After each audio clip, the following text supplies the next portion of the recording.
Hi and welcome to The Lightleaders, a podcast for lightworkers and conscious entrepreneurs who are passionate about raising the consciousness of our planet and take action to make it happen. I'm your host, Alexis Lember, and I believe that we are currently in the middle of a global awakening of humanity, that right now is the time for heart-centered conscious people to step into our power so we can replace the old paradigm and bring the conscious new earth into manifestation. So here, I'll interview a variety of people who lead this movement of creating this new earth, whether they do it through a meditation course, a conscious podcast, or an ethical cryptocurrency. I call them light leaders. If you resonate with our mission, please help us spread the message by sharing this podcast. We're having more and more content getting censored, so we need your help. Make sure to stay in touch also by registering to our newsletter on thelightleaders.org. If you hear little nuggets you love and you'd like to share, screenshot this episode and share on your Instagram stories, make sure to tag us at the Lightleaders podcast and we will repost. There's a device I love and use almost every day. It's called the Healy. It sends specific frequencies to the body. It's been developed by quantum physicists from Germany, and it is the next evolution of health and well-being. It has amazing results. On top of it, it's an entrepreneurial opportunity. This is how I monetize my lifestyle, my brand, and this podcast.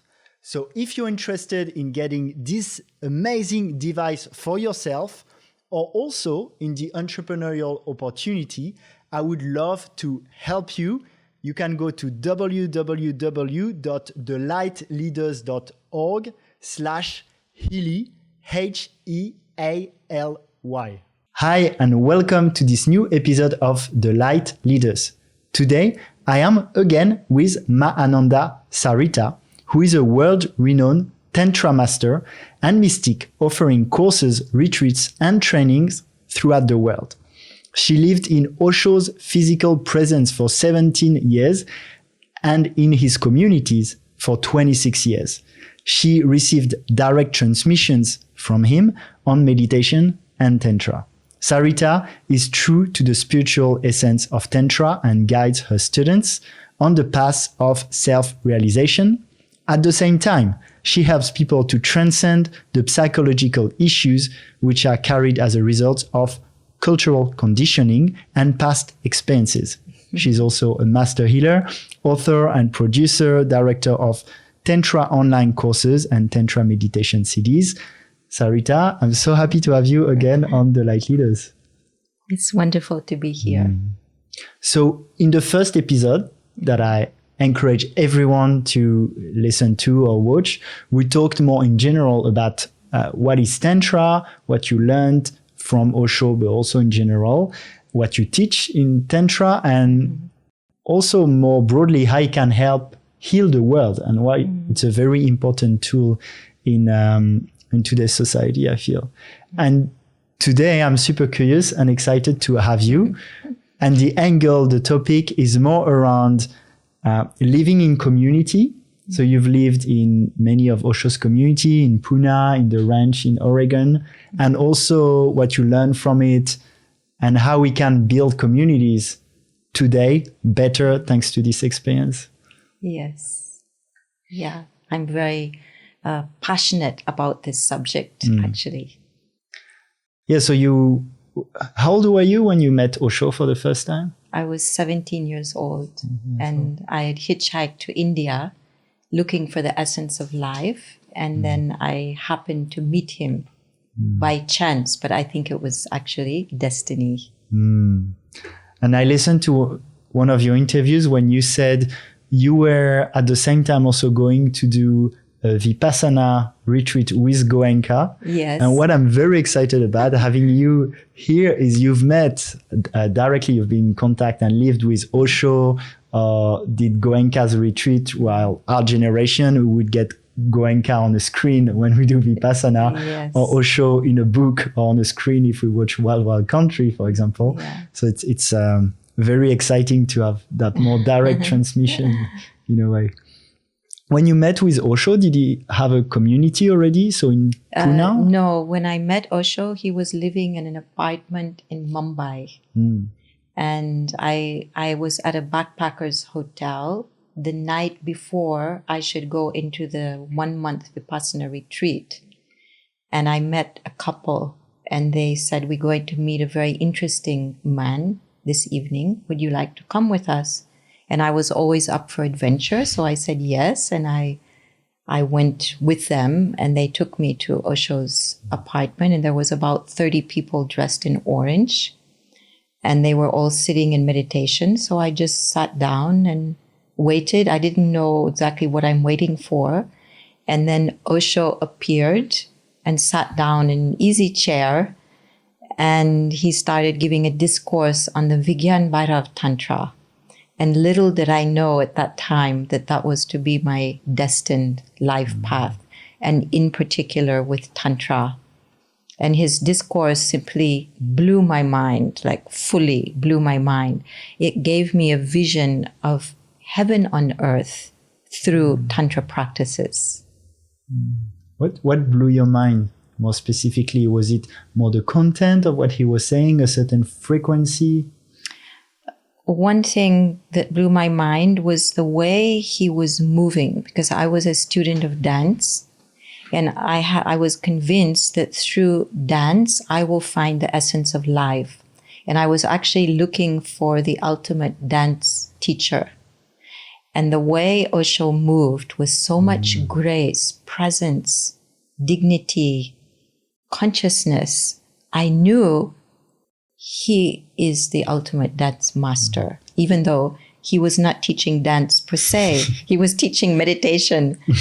But I just knew he has it. He has what I'm looking for. And I didn't have the words to define that at that time. Was it why you went to see Goenka also for the dance?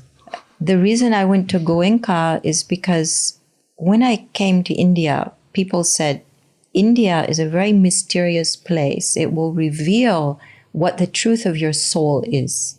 And you will find yourself magically drawn to certain places, to meet certain people, and do certain practices according to your soul calling. So almost immediately, I felt myself drawn to Bodh Gaya, where Buddha became enlightened. And just by chance, Goenka was there and offering a Vipassana meditation retreat.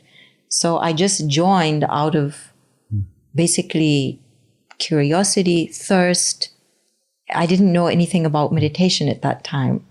And so then I learned meditation through that 10-day retreat. And it reconnected me with an experience I used to have as a child, where I would actually go into very deep meditative spaces, but I didn't know at that time that was meditation. So then I sat in Vipassana, and immediately I was launched back into this childhood experience. And then it started dawning on me, oh my God, I've been actually opening to meditation since my childhood without knowing it. So then I started developing a passion for meditation. It's interesting while you talk about Osho and the dance. I do feel when Osho is moving with his hands in prayer, he looks like he's levitating. Yes. He literally looked like he was floating into the room. And he was speaking on a particular sutra from the Vigyan Bhairav Tantra. And the sutra was, while engaged in sexual union, stay attentive on the fire in the beginning and so continuing. Avoid the embers in the end. And he gave a 1.5-hour discourse on this sutra.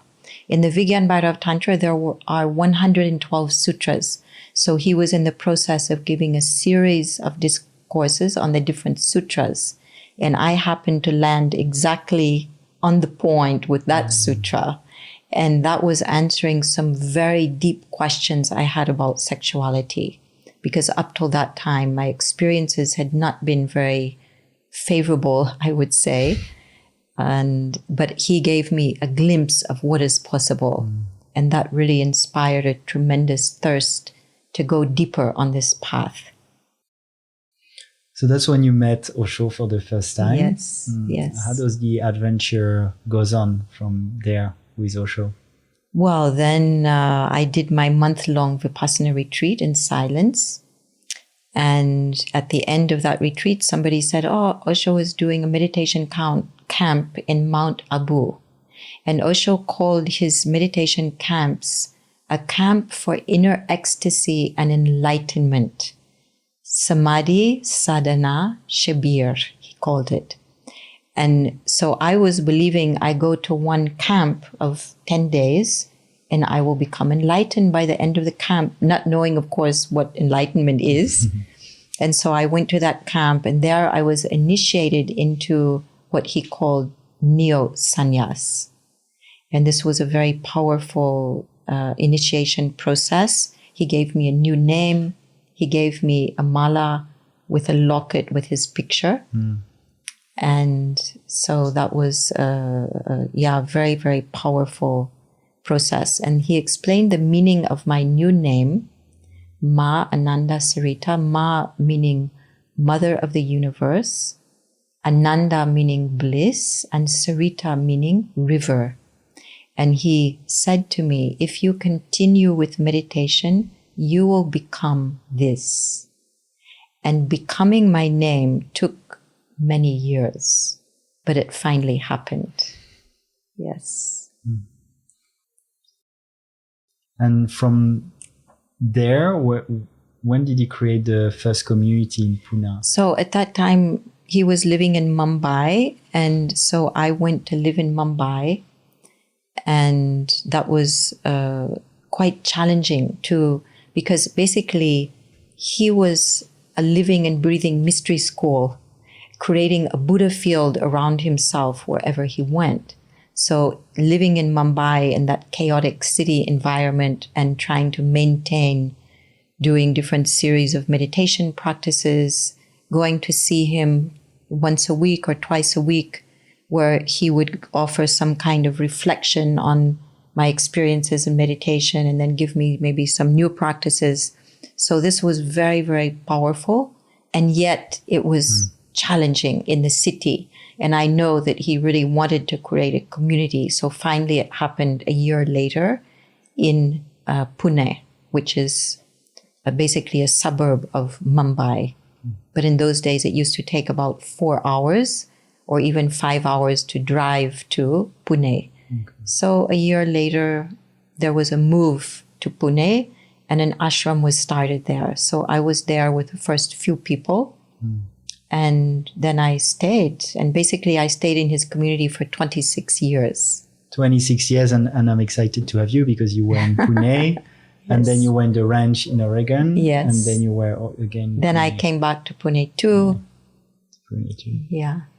So how was the experience of building the community in Pune before the ranch?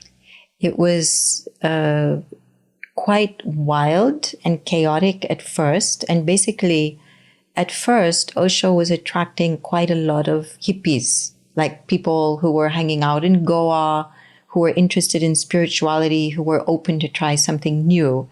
He also had a dedicated following of Indians. Like, for example, when I came, he used to speak to an audience of 50,000 people in Mumbai. It was in a huge, I guess it was some kind of football field or something that was set up as a stadium. And so he used to give discourses there. And gradually, he let go of talking to the masses. And he decided to focus on just a small number of disciples and take the work much deeper. So I was very fortunate. I got to see him in his more public persona and also in the more private and more dedicated, aiming at taking people deeper into their spiritual possibilities. How many people were there in Pune? At first, there was just a few people, like maybe 20 people. And then it grew very rapidly. So finally, we had about 3,000 people. And that was like in 6-7 years? Yeah, it just grew organically. Okay. So the community started very small. There was just one house. And then more properties were purchased that were adjoining to that one house. And gradually it became a large ashram. And people were coming from all over the world. And also people were coming from India. And it was an experiment he used to call it an experiment to provoke God. And he used to say, you came here thinking that you're going to solve your own problems, but I'm cooking something else. And basically he was cooking global transformation, and he was doing that very effectively. And he literally didn't care what kind of publicity was done about him. Because later on at the ranch in Oregon, I was working in the press department and in public relations. And so we used to get these horrible news media articles, and we got very concerned because it was really very negative about him. And so we asked him the question, what to do about this negative publicity. And his answer was very interesting. I heard him say, it doesn't matter what is written about me. All that matters is that my picture should be there with the article. Meaning that the image of him is worth much more than what any words can say. And indeed, many people were attracted just by seeing his picture. Like I remember when I was with Goenka, and then somebody showed me a picture of Osho, and they said it's fine to go to every guru that's out there in India, but avoid this man because he's a sex guru.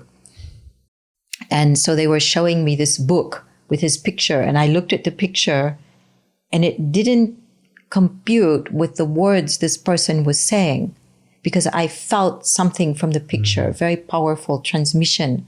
And I felt I might avoid all the other gurus in India, but I definitely want to go to this guru. That was my feeling, So very interesting. Yeah, good intuition. Yeah. On this one. And so then the ranch, that's the one that became more and more famous, let's say, especially with the Netflix documentary Wild Wild Country that I just watched with my partner recently. Yeah. And what do you think? You've watched it? Yes, I've watched it. What do you think about it? Well, I thought that the people who created it were trying to create a balanced portrayal of what went on with all this political story that happened with the ranch. But I think they missed a very important aspect, and that is the spiritual transmission that Osho was giving, which is actually the most important part of his work. And all that other stuff, that was more like political shenanigans and power trips with a very small number of people that were gathered around him. The majority of the people didn't even know about all these things that were happening because they were just intently focused on their spiritual practice, their meditation. So they had no idea. And it came as a huge shock and surprise when all this stuff came to light.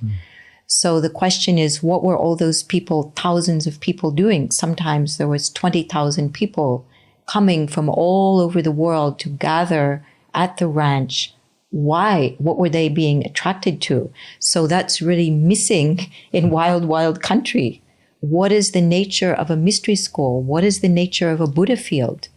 And I think it's good that it sparked interest about Osho, but then that interest kind of leads like a river that just dies in the desert. We don't know why, how, who is this man? What is the transmission he's bringing? I agree with that. And so I'm happy to have you then to answer that very question. Why were people going? What attracted you and so many people to the commune?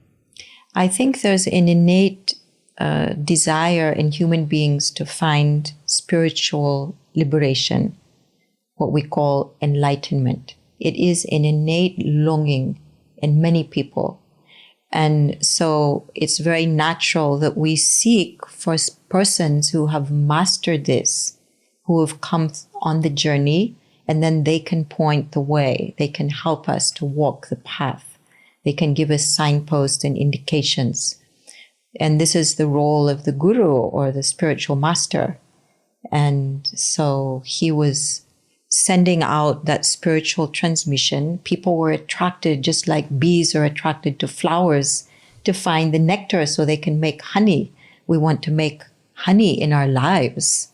And so a true spiritual master is giving that honey, making it accessible to people. And so people were attracted in very mysterious ways. They somehow find their way. Like in my case, I hitchhiked to India looking for the essence of life. And then somehow some mysterious forces brought me to Osho. Somebody else, I've heard so many stories, like somebody's in a bookshop and they're looking at books, and then a book from the top shelf falls on their head, and it happens to be an Osho book. They open it, they find the sentence which is giving the message that they've been looking for years, and they go, oh my God. And then a few weeks later, they're in Pune with Osho. Many stories like this where people had a dream. He appears in their dream saying, come. They don't know who that person is. And then they find their way. And I remember one story which was just incredible, that there was a couple in Switzerland. They had a son who was 2.5 or 3 years of age. He saw Osho's picture. They didn't have anything to do with Osho, but somehow there must have been a book or something. He saw the picture. He said, this is my guru, take me to him. This small child. And the parents, he bugged them so much. Finally, they had to take that trip to India. And the moment he saw Osho, he rolled out a little mat. He went down into the prayer, full prostration position, and he just offered himself to Osho's feet. By that time, he was only 3 years of age. Wow. So these kinds of stories where people feel like they're recognizing him, they've known him before, they want to reconnect with him. Yeah, amazing. Yeah. And how was it to come to a place that was almost like a complete desert and on build the ranch. On the ranch, and build a city with up to 20,000 people? Yes, sometimes at festivals there was up to 20,000 people. Mainly there was approximately 5,000 people living there. And I came when there was the first 20 people. That was before Osho came. I was sent ahead of time just to start preparing things. So I was in the workforce preparing. And then finally, when Osho came, then many more people came. And yes, it was a completely like a burnt up desert. It had been overgrazed, so it had lost its capacity. The soil was dead, basically. And within approximately 4.5 years, we transformed that desert into an oasis. It was absolutely exquisite. It was magical. We created check dams for a small, tiny little trickling stream. So that finally became a very large stream. We created a dam to make a huge lake. We also had cutting edge technology to deal with recycling of wastewater. There was a huge, enormous vegetable truck farm, all organic, a sprout farm. There was an area for dairy, like keeping cows, and everything organic, everything done very eco-friendly. In those days, before that was very popular, and just finding out ways to be very successful at that.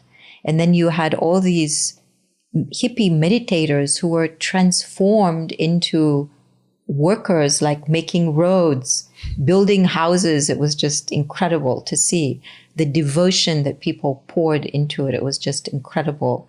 And all of that in challenging conditions, because the locals from day one hated Osho's presence. I remember when I was a child, I was raised in California. And sometimes some of my family members would go on holiday to Oregon. At the border of Oregon, there was a sign that said, "You're welcome to visit, but please don't stay." Meaning Oregonians were very unfriendly for people coming and settling there. So you can imagine when a guru with thousands of disciples came and was settling there, how it affected them. There was a county road running all the way through the ranch, through the center.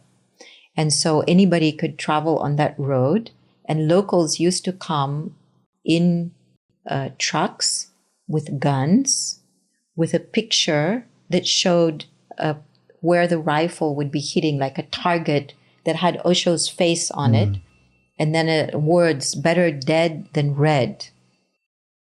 So this was the kind of milieu that we settled in. And I think it was a kind of stupid decision, which came from Sheila, to buy that land, because she bought it before Osho had even seen it. He didn't know. She bought the land. She started setting up the project. And I think she didn't do her research well enough about the viability of establishing such a place in Oregon. It was not a good decision. Yes, and in the documentary, Wild Wild Country, definitely we can see those plays of powers, especially with Sheila also, and that group. I'm curious what you think about the management, especially by Sheila in the commune, and also why did Osho choose her? So we can't say why Osho chose her, because why a master does certain things that only they can know. There must have been some reason, maybe even a karmic reason, we don't know. But the fact is, Sheila had the power to get things done. Her energy, her drive, her charisma meant that she could move mountains in a sense. So and just to precise for people who don't know, so Sheila was the secretary of She was Osho? Osho's secretary, yeah. Before that, he had another secretary who was called Lakshmi. She was his secretary while he was in India.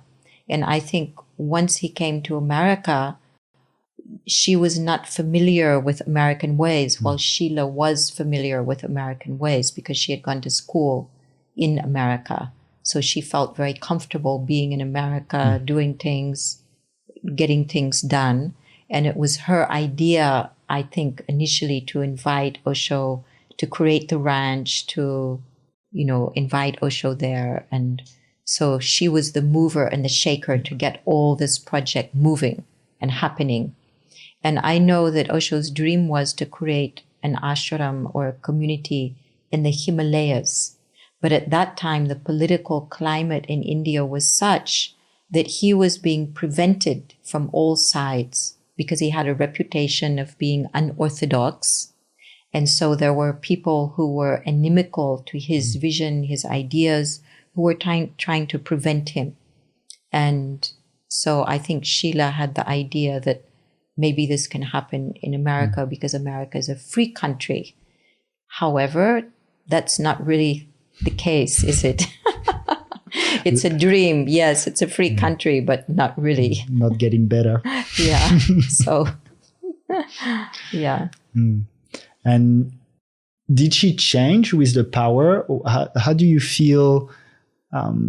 What learnings can we get from her maybe having too much power, or people who, I guess, in the first place can be attracted to working on themselves or creating those better communities, end up misusing power? This is a very important point. So I remember I read a discourse that Osho gave in the 60s. So this was long before he started a community. And in that discourse, I read him saying that when there's a master, you will have two types of people gathering around the master. One is the esoteric type, who's just there to work on themselves, to work on their own spiritual awakening. Another type is exoteric, who come and are attracted to power. And from the very beginning, they're not really interested in meditation. They're more drawn to the power that is possible to attain in that community structure. And then once the master dies, those exoteric people will throw out the esoteric people and establish a dead religion. And he said this has always happened this will always happen and nothing can be done about it. He said, while the master is in the body, they can keep the balance. But then once they're gone, then it's very difficult to keep that balance. So I think we were seeing something like this playing out. Of course, Osho was in his body, but Sheila was more of that exoteric type who was more attracted to power than to meditation. And so I think she just got drunk on power. And I knew her personally. I was very intimate with her family. I stayed at one point with her father, mother, and Sheila was coming sometimes. And so she was treating me almost like a family member at some points. And so one time she said to me, you know, I want to make sure that I do not get blinded by power. So I want you to tell me if this is happening, because I sincerely want to be in service of Osho's vision. And I don't want to go in a wrong direction.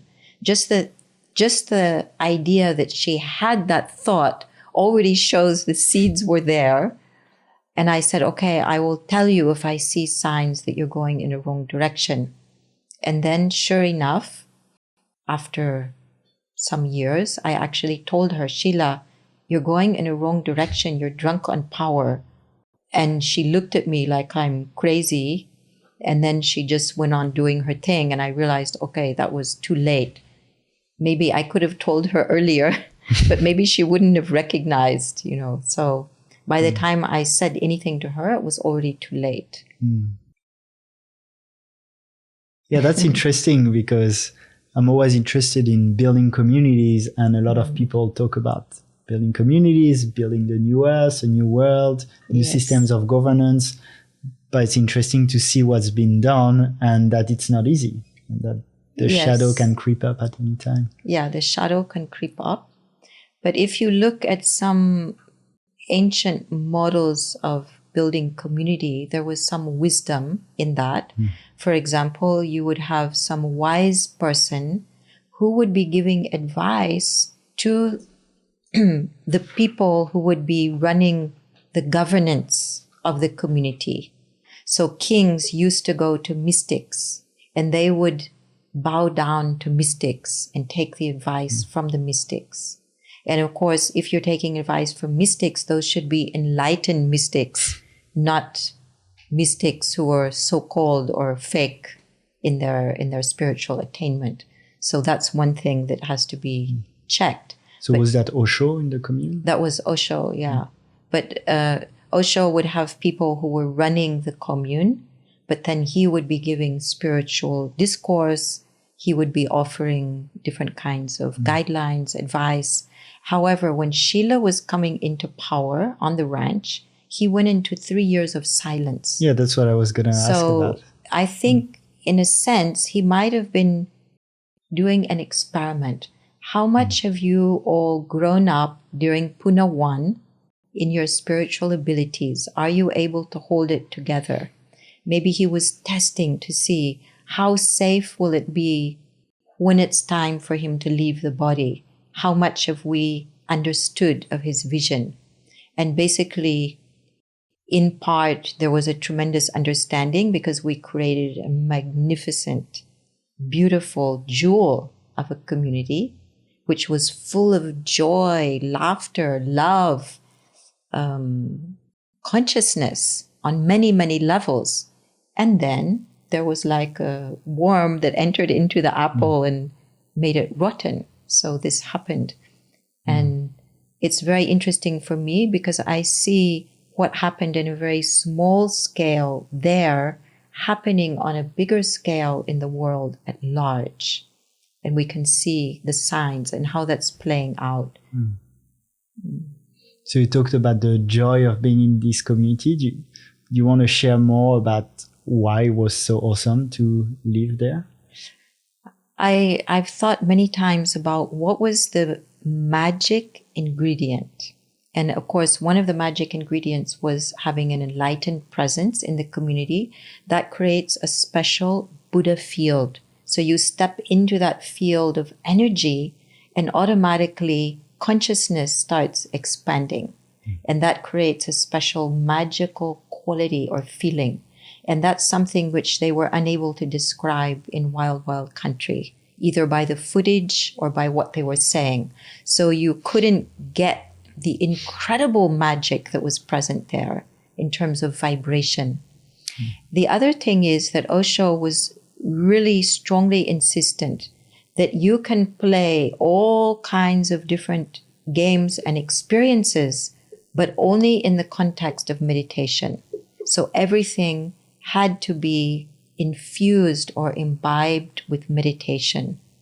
And that is actually the master key, because if you apply a witnessing consciousness to anything in life, it will be revealed in its divine potential. So he even took it to the point where people would be working like, building roads, building houses, making sewer pipes, working in the garden, and he would have us stop periodically at different times in the day and do prostrations and do the 3 gachamis, which are very popular in Buddhism. And so he would bring that quality of remembrance of our spirituality into the daily life, which is very important.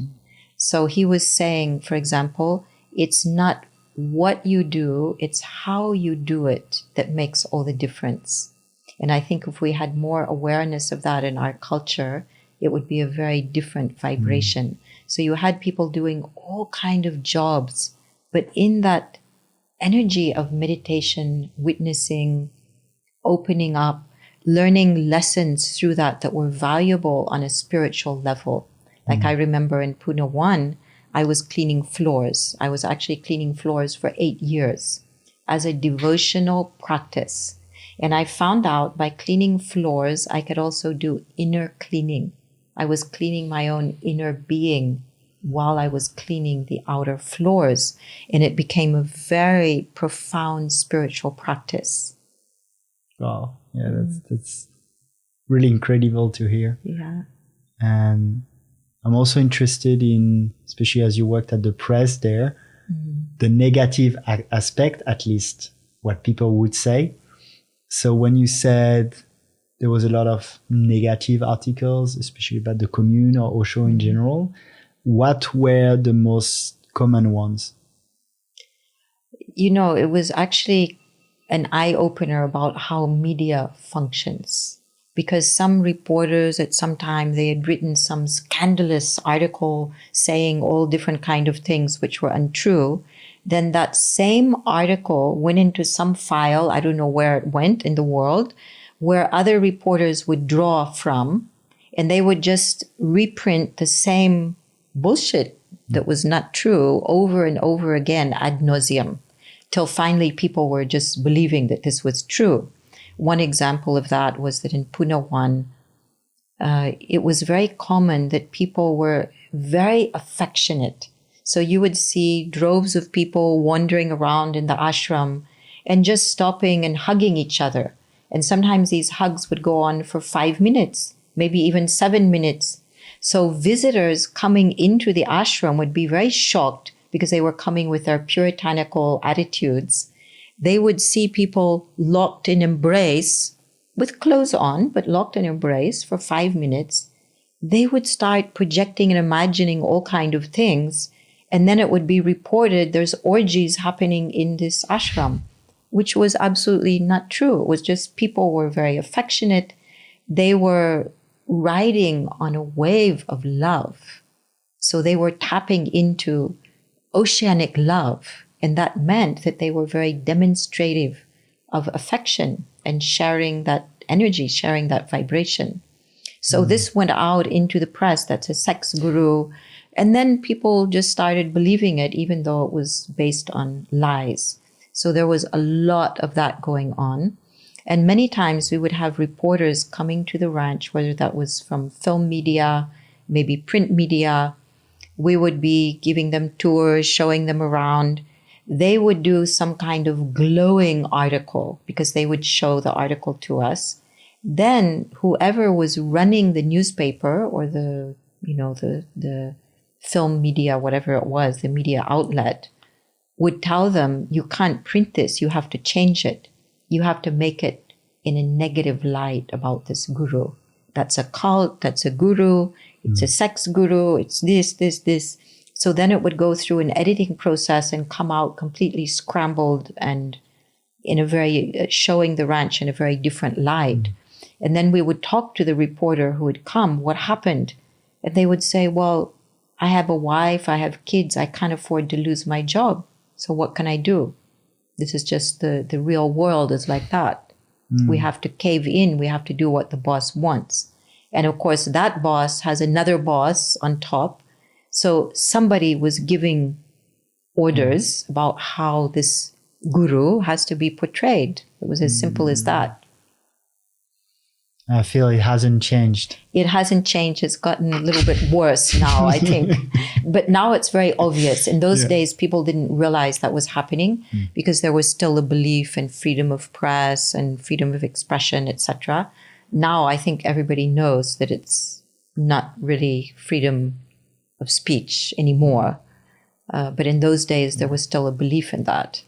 Well, don't tell me. I had my Instagram and some of my YouTube videos deleted. So. Just because you wanted to interview certain persons or what? Yeah. Yes. Sasha Stone didn't do very well for the freedom of speech part. Yes, yes. So bravo doing what you're doing. Amazing. Thank you. Thank you.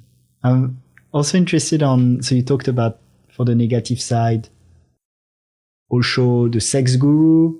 You said also why in the previous episode, if people want to listen to this one. There's also the cult part. People would see thousands of people shaking and shouting, and they would see your mala with Osho's face on it, people all dressed the same color, and they would think, whoa, this is a cult. What do you think about that? And also personally, was it something for you, maybe were your friends, your family worried, thinking, oh, she's in a cult? Well, actually, I was very lucky because my parents gave me freedom. I left home when I was 15. My mother gave me a blessing to set me on my way. She gave me a bannock that she had baked herself, which is in the Irish tradition. So I have some Irish ancestry. And she gave me the blessing, and now I was launching myself on the road, basically, and going to discover the essence of life. I was only 15 years old. So with that blessing, I traveled. She even gave me a notarized letter saying that I have her permission to travel, which helped me get through many borders. And then 9 months after I reached Osho, I had been sending her letters saying, I've found it, you must come. And finally, after 9 months, she came, and my sister came with her. They were initiated into Osho's new sannyas. And so then she was a sannyasin. And we became very, very good friends, actually. And it was really lovely to have some family members who were involved. From my father's side, that was a very different story. He was against, very much against. He was believing somehow that Osho had stolen the women of his family, and he was very angry at Osho for many years. But then when I saw him about a year before he died, he apologized to me, and we had a very tender reunion. So that was very healing, obviously. He apologized for having misjudged me. Yeah. And how about the conception more of the press? What were people saying around Osho's community being a cult and that it was dangerous in a way, or mind controlling? You know, on this subject of cult, people think, okay, you're going to a spiritual master and then you're getting brainwashed. And actually, exactly the reverse is the case.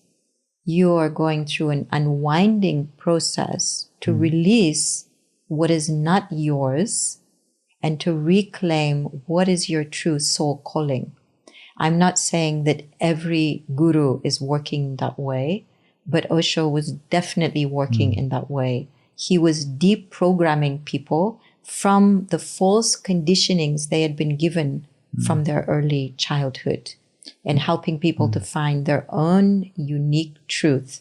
And he was really emphasizing that very strongly. And to add on the cult part, I guess it was intentional, but a lot of people would criticize the fact that he had all these Rolls Royces and all that money, which definitely gave more power to the story that people were being manipulated and in a cult. So do you want to talk about the relationship with money and especially the Rolls Royces? Yeah, this is a question people always ask about the Rolls Royces. And I'm sure you're aware that for many hundreds, if not thousands of years, there has been a split between spirituality and money, as if it's a sin to have money. If we want to be spiritual, we have to be poor. So this is the general idea that goes around. That creates schizophrenia in people. So Osho, through the device of the Rolls Royces, he was actually sending out a very clear message that having wealth is not inimical to being spiritual. And he was openly saying, I'm the rich man's guru. But what he was actually bringing into the world as a concept, that the whole world can be rich.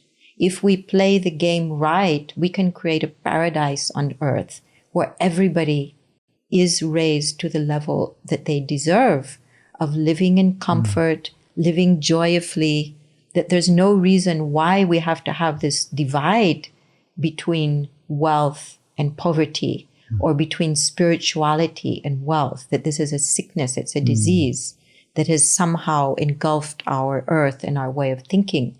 So by doing that device of having all those Rolls Royces, which was over the top, like who needs 83 or 90 Rolls Royces? Obviously not.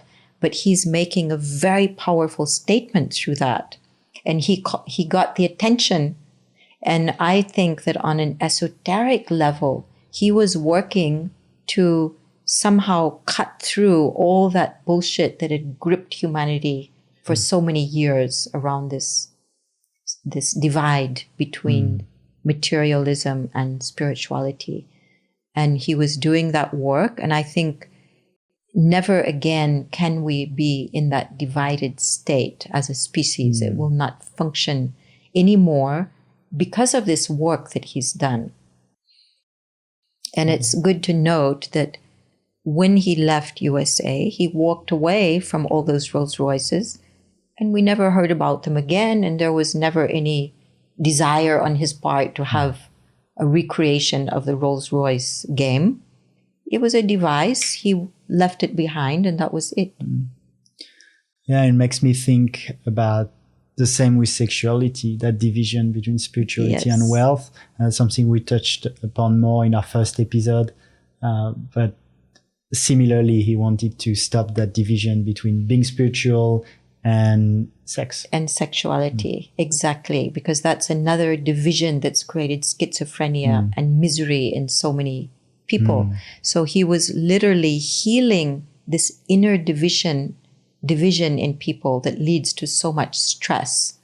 And he very masterfully achieved that through his teachings. And I feel like living in such a community, you would feel like I really found my place, my people. And at the same time, you can feel very misunderstood from the outside world. Is that something that was present for you? It wasn't present for me because I was immersed in the community. So I didn't have anything to do with the outside world till we were in Oregon, and then I was working in the press office. So I can just tell you one situation that happened to me that highlights this, what you're talking about. I used to go and give public talks. That was part of my mission as part of the press office. So I was sent to give a public talk at a university. And that was a town where the people were very much against Osho, like super against. So I was standing there to give the discourse, and it was an amphitheater situation. So I was down and people were up like all around, looking down on me. And I had to project myself up to all this amphitheater, which was packed with people. And they were very angry even before I started. And they were literally throwing things, hurling insults. And so I said a prayer inside of myself. I said, Osho, I can't handle this. Please help me. And the strangest thing happened, that the moment I said that, I felt like I went out of my body. I was standing behind. Some divine presence entered me and started giving discourse. And so this discourse went on for, 20 minutes, half an hour. And I don't remember what was said, but all I remember is seeing the people as if it was a slow motion, that from standing, shouting, throwing things, they sat down, they started listening, they started leaning forward in their seats, very attentive. And finally, at the end, they gave me a standing ovation. They came in droves to want to take my autograph. They started complimenting me, asking me, where did you learn public speaking? You're so refined. You're so amazing. We were riveted. And what were you saying was so incredible. I had zero memory of what was said because I felt like it was Osho speaking through me, as if he came and took over my body and gave that discourse. Well, it's very similar to, I've had people who trans channel, for example, my friend Livia, who channels Council of the Arcturians. Yes, I know Livia. And she says she doesn't remember much of what she says. Yeah, that was an incredible experience. And since then, I've never been afraid about public speaking, because I felt like, okay, Osho has my back in case I need. And wow, that was the most incredible experience. And it helped me to understand that deep down, we're all human. We all have similar values, even though maybe we have different conditioning. But our basic need for love and for empathy, understanding is the same everywhere. So if we can cut through the conditioned mind and touch on our basic and essential humanity, we are all the same, all looking for the same thing. And this is what I touch on when I'm teaching Tantra, that doesn't matter which nationality it is. I've been teaching all over the world to so many, many different nationalities. And we're all the same. We're all human. We all long for similar things. And so these people, why do you think there was so much against Osho? Because he was different. He was bringing something new that they had never heard about. So there was a lot of suspicion. And also it was an area of Christian fundamentalism. So clinging to those, Christian beliefs and not wanting anybody to rock the boat, and afraid that maybe their children would be attracted, that it might create waves in the society, that their whole culture could be turned upside down. Because people used to come to the ranch on tours. We opened it for tours. So any tourist could come, receive a tour, be shown the whole area, what was going on. And oftentimes they would give the comment, did you put something in that cup of tea I had? Because I feel so happy here. So that's not normal. And everybody looks happy. Are you all like staging it just for us while we're doing the tour? Like, it's not possible that people are so happy, because you would just feel incredible joy spilling out of people who were doing all kind of jobs, building houses, cooking, working on the roads and everything. You would see them laughing, smiling, singing, hugging, and doing the work. So they had never seen anything like that. They thought it was all some kind of made up or staged. And they would be deeply touched, actually. And then they would start feeling joy and happiness because we're all human. So that level of empathy starts happening. And they thought it's too good to be true. There must be some trick and we must be all brainwashed. Yeah. And then what's also not talked about in Wild Wild Country is there was Punu. I don't know if I say it right, but Pune 2. Yeah, Pune 2. Yes. The second version. For how long? that went on, well, it's still going on, but that was from the time Osho came back. So that would have been 1986 or 87. And then he was there till 1990. He died in 1990. Okay. So during those years, that's referred to as Pune 2. And then after that, the community continued in another way. It became a resort. And that's still there today. Yeah. And I'm really interested in, from all these communities, what you learned, especially, we've covered it, but you're interested now also again in building community, right? Yes, I would love to create conscious community. Do you miss those communities? Yes, of course.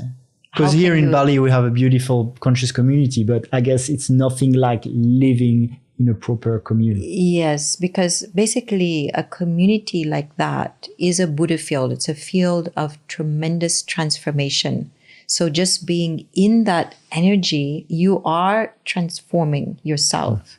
And of course, you add to that regular meditation practice and all kinds of therapies and healing arts being made available to people, because Osho was on the cutting edge in terms of being a spiritual master. He invited therapists to come from the West to offer all kind of different psychotherapy and everything you can possibly imagine that was going on in the 70s, in the 80s, in the 90s. All of that was being offered and even more, because he, of course, added into that pool his enlightened consciousness and different kinds of visions that could be made available to people, different kinds of experiences. And so a lot of people were coming and doing groups, personal development groups, as well as meditation. And this created a very dynamic field for transformation. Yeah. People were just transforming like at lightning speed.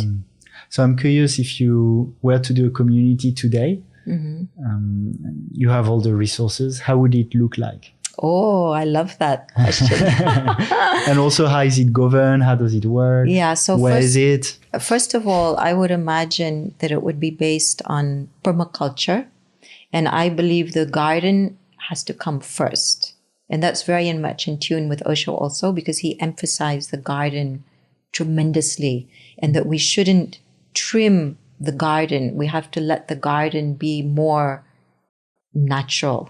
So I think first, garden and permaculture would be very important, because permaculture works in tune with the land and helps us to bring the best out of the land while still nurturing people's needs. And very important for sovereignty too. Yes, for sovereignty. That's a very basic need, ground, healthy food. And then I would envision in the very center of the community a traditional Indian sound temple, which is made according to sacred geometry. And when you enter into that sound temple and you start sounding, for example, Om, it will echo back 1,000 times. This will automatically tune the person back to the original template, being in tune with source energy, very easily, very naturally. So in that sense, you don't need any church, you don't need any synagogue, you just can tune yourself directly to source. And I think this is very important, that people can be empowered to find ways how to tune themselves, calibrate themselves. Then I would also have, of course, eco homes that people could buy, as well as temporary accommodation for people to come to do different kinds of retreats or courses as needed. And I would envision not one, but many masters in their field. So whether that is a master of breath work, a master of tantra, a master of meditation, master of yoga, master of all these different kinds of healing arts or therapies. And so that this would be a tremendous resource where people can come, evolve on their spiritual path in the way they need in that moment, in that time. And of course, have organic food, very healthy food available, Ayurveda, so people can do retreats of Ayurveda, take care of their bodies, very holistic, so you can work on your body, mind, emotions, and soul. Because when we line up and we find harmony between all of these different aspects within us, we come into wholeness, which is our healed state or our original essence. And how do you govern it? Also looking back at what happened in the commune and maybe having people who misuse power, how do you prevent that? So I think what would be very important is to have a group of mystics who would be giving their vision to people that would be more in positions of ruling it on a day-to-day basis, meaning leaders who can help to bring out the very practical aspects of governance, whatever is needed. And that those people who would be in positions of governance would be people who have arrived there through their merit, that they are shown to have enough intelligence, that they've studied in that field long enough, they understand from many different angles, and also that we work on a human scale. And this element in past societies has been covered through more of a matriarchal approach. Now, I'm not saying to have a matriarchal, but I think we should draw on communities that have been successful in attaining a certain level of happiness in their populations. How were they doing it? So for that, we would have to look at the Kogi Indians of Colombia. We would have to look at the matriarchal society of Okinawa, where you have the longest lived people that have been recorded in the world. So I'm saying recorded because there's reportedly longer lived people somewhere in the world, but there's no recording of birth certificates. But in Okinawa, it was tracked.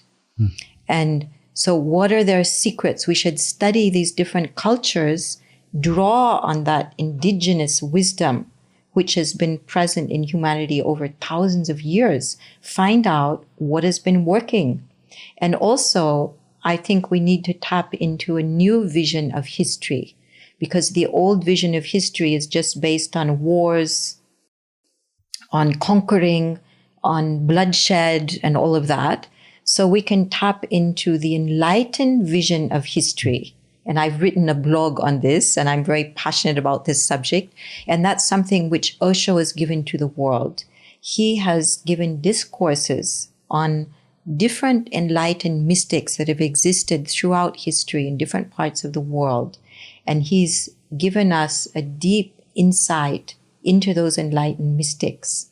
So we need actually a new vision of history of humanity based on the teachings of those enlightened mystics, and make a vast library of that wisdom in whatever way is possible. But we need that wisdom as our basic resource, whether that is from Eastern cultures, Western cultures, doesn't matter. Any culture which has shown deep insight, wisdom, and also wise governance, where the happiness of the people is made uppermost, these are the cultures we need to study and we need to emulate. And then also we need to tap into wise sciences which have been brought into the world. And I'm giving it an example. Victor Schauberger, who's known as the water wizard. He studied the functioning of water. He devised many inventions which could give us the same level of comfort that we enjoy today without destroying the environment. So he made a statement that we need to copy nature rather than forcing or destroying nature, rather than raping nature. We need to study nature, copy the way nature creates energy, and follow that direction. So wise sciences which are constructive rather than destructive, because it shouldn't be only a spiritual community. It needs to be a blend of the physical and the spiritual together, working in harmony. And where would it be located? Well, I think we need many of these communities. And I heard Osho say that his vision is of a world where we have many of these communities. Where would we start, let's say? well, we can start here. Why not? If the goddess Bali allows us, that would be amazing. Why not start in Bali, maybe Costa Rica, somewhere in Europe? These kinds of communities are needed all over the world. We have to give a new vision for the future of the planet. If we are to survive as a species, of course, if we don't care about our survival, then we don't have to do that. But if we care, we need to give a template that actually works for this world. Wow, let's make it happen. Yes, let's make it happen. Thank you so much, Sarita. Yeah. We're arriving towards the end of this episode. Love for you to share again how people can follow you and what's mainly exciting you right now. And if you have a last word for our listener. So I'm very, very passionate about bringing the wisdom of meditation and love into this world through Tantra. You can check out my website, which is tantra-essence.com, or go to Ma Ananda Sarita and follow me on Instagram, on Facebook, and stay tuned because I have satsangs that I put out. Also, I do a wide range of groups, about 30 different groups, trainings. Teacher training is coming up if you want to train to be a Tantra teacher. I also teach 7 levels for couples and a wide range of all kinds of different Tantra groups and holistic healing groups as well. And I highly recommend your retreats. I'm just out of a beautiful master lover couples retreat with my beautiful partner, Kia. It was really amazing. So thank you so much, Sarita. Yeah, thank you very much. It's been really a pleasure. It's wonderful to have a voice and, you know, to be able to put out our vision, which is aligned for the highest good of all beings. Welcome. Please join us. Thank you. Thank you. Thank you for taking some of your precious time to listen to this podcast. If you stayed until the end, I assume it was insightful. So if you like this podcast, please share with friends. Remember that if you tag us in your Instagram story at the Lightleaders podcast, we will repost. Tell us what you've learned. You can also leave a review on your favorite podcast platform. Now, if you want to stay posted about new podcast releases, especially as we get censored more and more on big tech platforms, make sure to join our newsletter and our Telegram. You'll find the links on thelightleaders.org. And feel free to contact me directly too, whether it's for feedback or potential collaborations. Thank you again, and let's co-create the conscious new earth together.